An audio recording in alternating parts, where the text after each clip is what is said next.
Hello Steno candidates, I am Ravina. Welcome to your own YouTube channel Lotus Steno Legal Matters. I am going to dictate you Steno Legal Matters. Please subscribe my channel and press the bell icon for more dictations. So be ready for the dictation. 5, 4, 3, 2, 1, start. From perusal of order of this case, it transpired foul play by the appellant/petitioner in service of summons also stop. Office noted this fact in the margin of the order sheet of this case dated 18 July 2013 that the address of the parties are different and correction is required. Stop. Letter on order of publication was given to the appellant/petitioner and the information about the case was published in daily newspaper as substituted service of notice by publication in Prabhat Khabar newspaper Gumla dated 11 July 2014. Stop. Next para. Admittedly, the respondent number 1 lives at Hazaribagh and publication of Prabhat Khabar Gumla has no circulation at Hazaribagh. Rather, Hazaribagh edition has publication in that locality. Stop. As such, the appellant/petitioner cunningly had given address of Lohardaga and the notice was published in Gumla edition of Prabhat Khabar. Stop. So it cannot be said that it was a valid publication. Stop.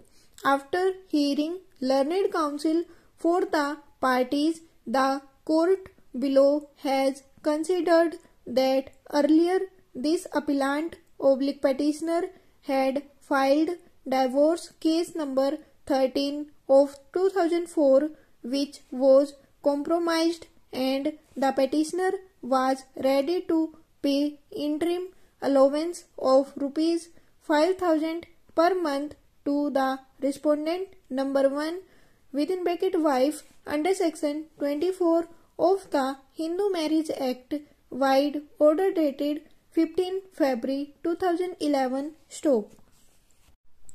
These facts have been admitted by appellant/petitioner in his deposition at paragraph number 8, but he cannot pay that amount. Stop. In the said divorce case number 13 of 2004, the interim allowance under section 24 of the Hindu Marriage Act was made effective from 22 March 2006, but the last payment of rupees 5,000 was made up to 22 January 2008 and after that no payment was made. Stop. As such, a specific direction was issued on 15 February 2011 directing the appellant/petitioner to deposit the arrears of rupees 1,37,500 within 15 days. Stop. The order was not complied. The petitioner has deliberately disobeyed the order and tried to drag the respondent number 1 within bracket wife into litigation for no fault on her part and ultimately, the divorce case number 13 of 2004 was dismissed. Stop. Again, divorce case was filed as divorce case number 37 of 2011 on 8 November 2011. Stop. After that, 4 years lapsed and the arrears of maintenance was accumulated to the tune of rupees 3,77,700. Stop.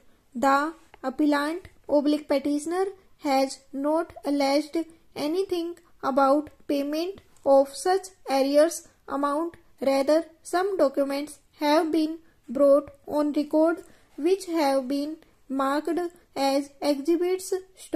From perusal of the record, it appears that one case bearing number 19 of 2014 was filed by one Sammo Devi under section 125 CRPC against this appellant petitioner,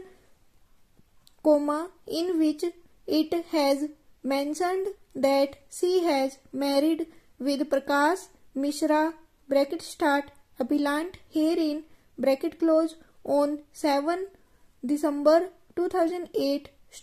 Next dictation.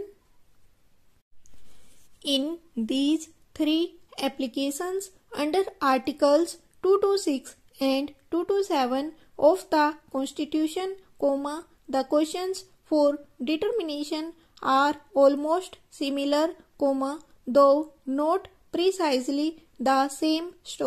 On account of the importance of the questions involved, the cases have been referred to a full bench, and with the consent of the parties, these have been heard together and are being disposed of by this judgment.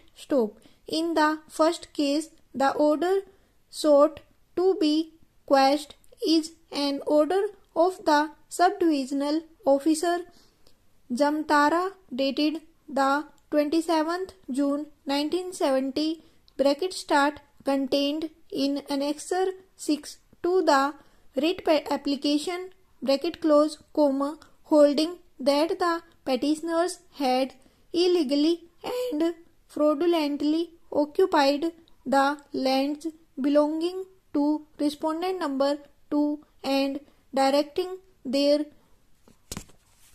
ejectment under section 42 of the Act.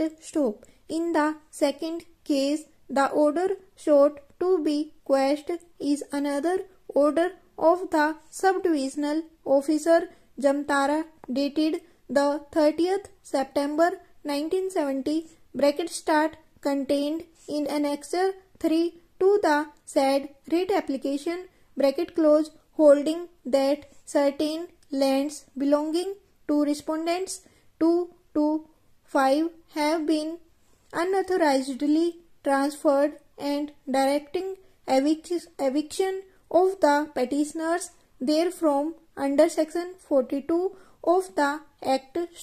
In the third case, the order sought to be quashed is also an order of the subdivisional officer Jamtara ordering eviction of the petitioner of that case from certain plots of land under section 20 (5) of the Act as amended by Bihar Regulation Act of 1969, holding that possession has been taken by the present petitioner in contravention of section 20 (1) of the Act and directing that the land be restored to the rightful owner respondent number 2.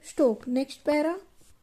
Section 20 (1) of the Act prohibits transfer by a Ryat of his holding except in cases where the right to transfer was recorded in the record of rights, and that also only to the extent it was so recorded. Section 20 (2) contained further restriction in case of Ryats restricting their right of transfer in case of transferable holdings only to a bona fide cultivating Ryat of the Pargana or Taluk in which the land is situate. Section 42 and also subsection (5) of section 20 within bracket old authorized the deputy commissioner to evict persons having acquired land in contravention of the above provisions. Stop. The scope of the amended subsection within bracket 5 of section 20 is confined to cases of contravention of subsections within bracket 1 and within bracket 2 of that section and fraudulent transfer by scheduled tribes only since the 8th February 1969. Stop. Shortly put, the defense of the petitioners in all the 3 cases before the subdivisional officer was that they have been in possession of the lands in question for more than 20 to 30 years. Stop.